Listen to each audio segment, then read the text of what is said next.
So what's with this Knoxville Select T-style guitar with a maple roasted neck and fingerboard, a flamed maple cap on an ash body, and all at the same price as the recently launched Fender Squire debut Telecaster? So I wasn't expecting to do this, but I have had a number of folks contact me regarding entry-level electric guitars, and having recently done one on the Fender Squire debut Telecaster and the Glary GST Stratocaster style guitar, I've just had a guitar delivered that may not only surpass the debut model, but could be a better platform for further upgrading.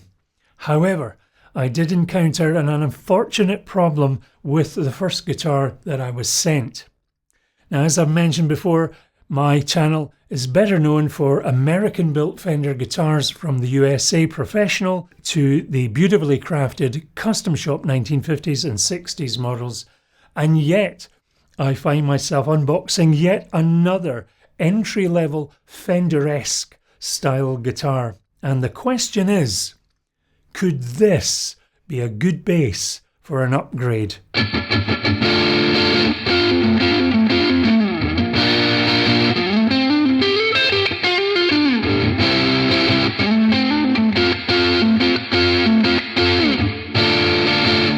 Hello viewer, my name's Stu. Please do check out the rest of my channel as it covers my return back to playing and recording guitar after a 40-year break. Please do think about subscribing, like, share, comment and hit the bell for notifications, as it really does help the algorithms for the channel. So many thanks for doing that.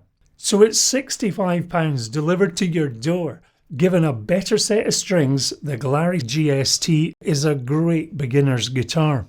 Those interested can check that review out. At £129, the Fender Squire debut series moves that quality higher, and although this particular guitar shown needed a setup and better strings, it's definitely a guitar that you can tinker with.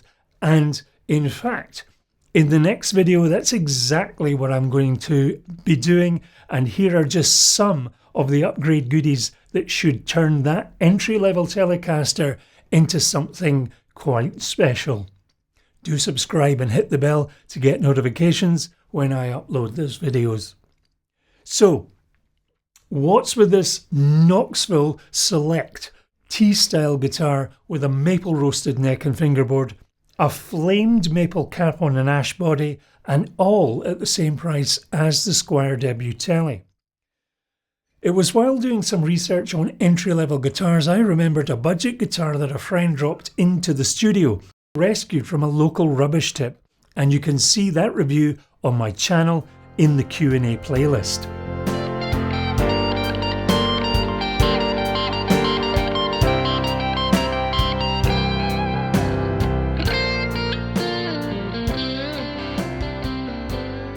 I mentioned this because the T-style guitar is from the same music store, Gear for Music, and at £129, same as the Fender Squire debut Tele, could this be a better buy? Now, I do need to mention that this is the second guitar I've received due to the first having a number of faults, one of which should never have got past QC. That was very disappointing. However, the company had a courier promptly pick up the defective guitar, and this replacement was sent out, which took about 8 to 10 days.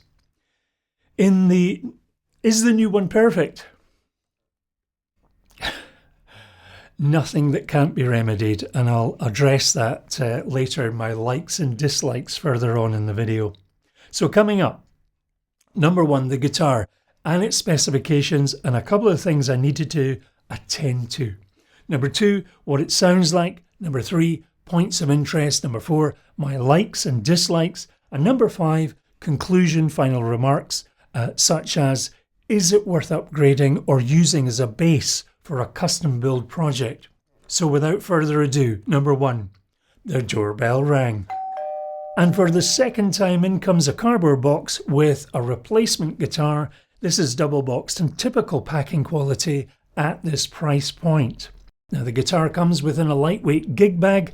You get a guitar strap, lead, plectrums and Allen keys for the truss rod and bridge saddles, and is also included with foam protection.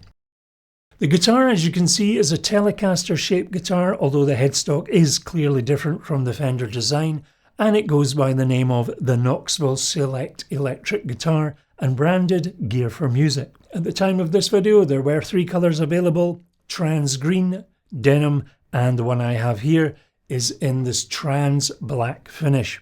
Looks really nice, and it reminds me a little of the Ibanez Premium S series, the S1070 PBZ in the black burst finish. And you can see a review on that on my channel. In regards to the finish, it feels like a fairly hard-wearing poly coating. The quality of manufacturing finish looks fairly good. While some of the machined metal work is clearly made to a price point, the volume knob had a tight spot when turning, but all it needed was to very slightly lift the knob using a flat blade screwdriver and it was running free. Regarding specifications, what's it made of?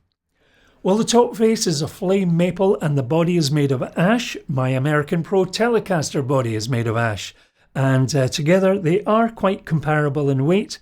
This guitar weighs in at around 3.3 kilograms, which is just over 7 pounds.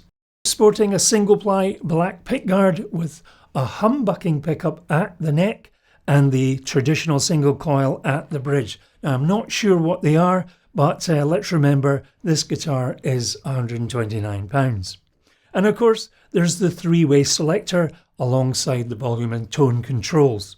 You have 6 individual barrel style saddles for adjusting each string, and I have to say that the intonation was quite far out, and I've now remedied that.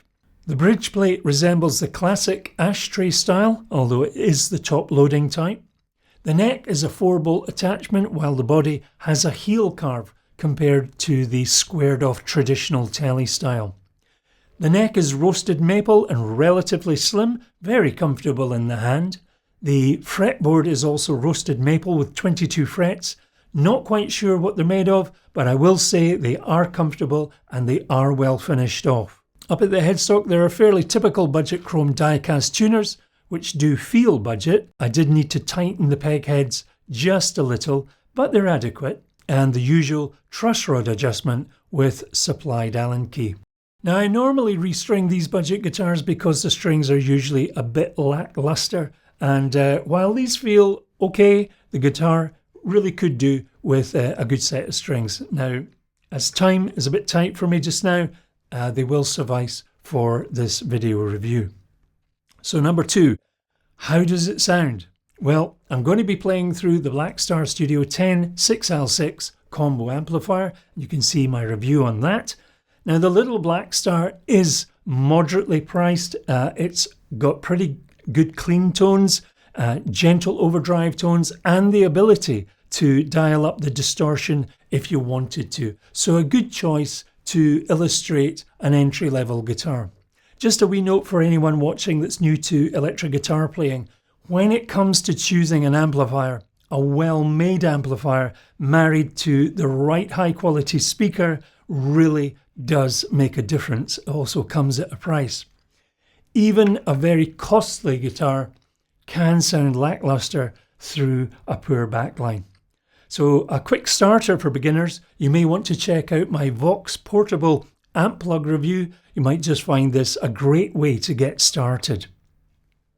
So to demonstrate some tones, I'll play some chords and single style notes, clean with some reverb across 3 selector positions, starting with neck pickup position 1.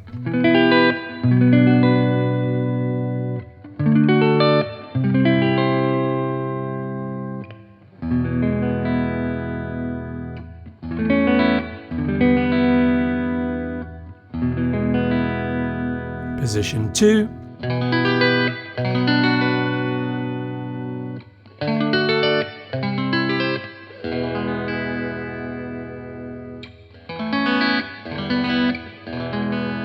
and bridge position 3.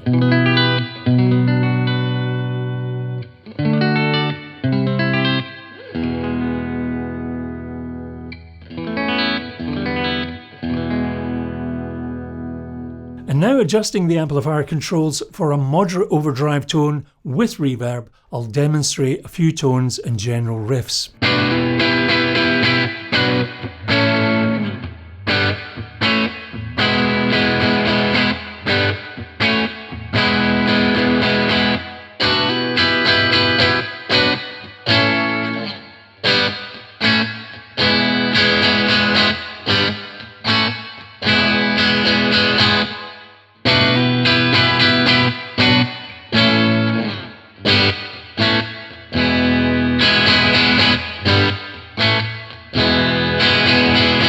So keeping the controls the same, I'll now demonstrate the addition of a TC Spark boost pedal to give it more edge, particularly because these are budget manufactured pickups.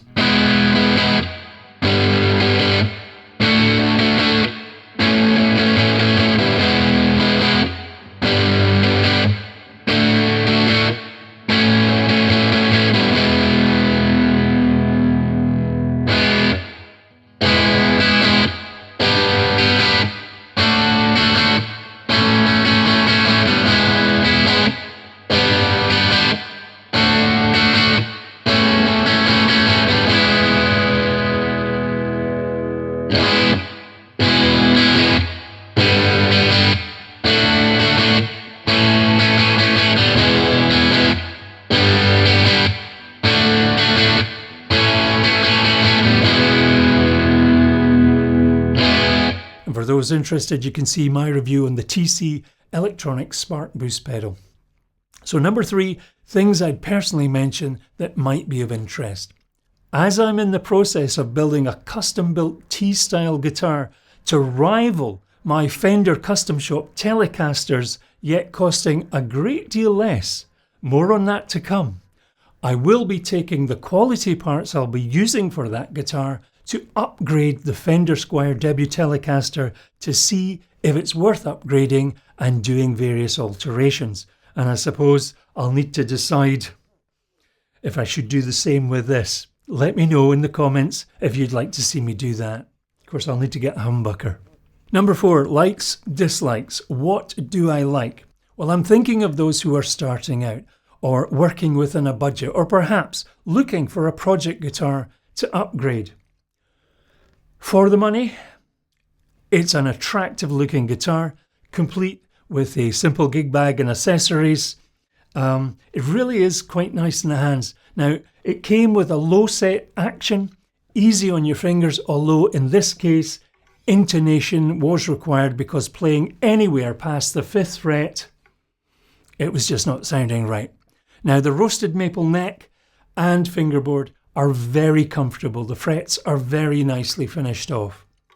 How does it sound? Well, pretty much like any other guitar at this price point. Certainly, I would have loved to have had something like this when I first started out. Now, I do prefer the single coil pickup over the humbucker. However, in the middle selector position, both pickups work quite well together. What do I dislike? If you're starting out, talking with a guitar player for advice would be a prudent move. But if you're keen to push ahead on any entry-level guitar, I suggest you email or call the company in question and ask them if they can make sure that the guitar is set up, ready to play before it's sent out to you. Things that I had to attend to: the peg heads needed a little tighten up, simple to do with an appropriate cross-headed screwdriver. The volume knob was sticking on the control plate, and again using a flat blade screwdriver to just slightly lift the knob on its shaft solved the problem, easy to do. Speaking of volume, there is quite a volume change when selecting from the humbucker to the single coil. Intonation was out on every string by quite a bit, and while it took me a short period of time to resolve, this is not something a learner should have to encounter, despite it being a good thing to learn to do. So number 5, conclusion, final thoughts. As always, no one paid me to mention any of the products shown. I bought this guitar, just my own opinions. At this price point, other than what I've mentioned, I don't think they could offer anything else without the price increasing. Typical of many entry-level guitars, they often need a decent setup and better strings. So is this guitar worth upgrading? Well, if you can get a good set of pickups and electrics at a decent price, yes, it most certainly is. Changing the machine heads, bridge plate and the nut, well, again, if you can get the parts at a reasonable price and you want to do that, sure, why not? And that leads me to what's coming up. The Fender Squire debut given a makeover in more ways than one, turning an entry-level guitar into a mean machine. So I hope you've enjoyed this video and perhaps it's been helpful for some. Do think about subscribing, hit the bell to get notifications, like and share. As always, it really does help the channel out. Do check out my channel playlist, which covers my journey back to playing and recording guitar after a 40-year break. Lots of equipment reviews as I seek out the gear I would use in recording. So whether you're a newcomer, an ongoing player, or like me, an old hand returning to guitar playing, I always take time to engage with folks who take time to comment. So until next time, the journey continues. Do take care.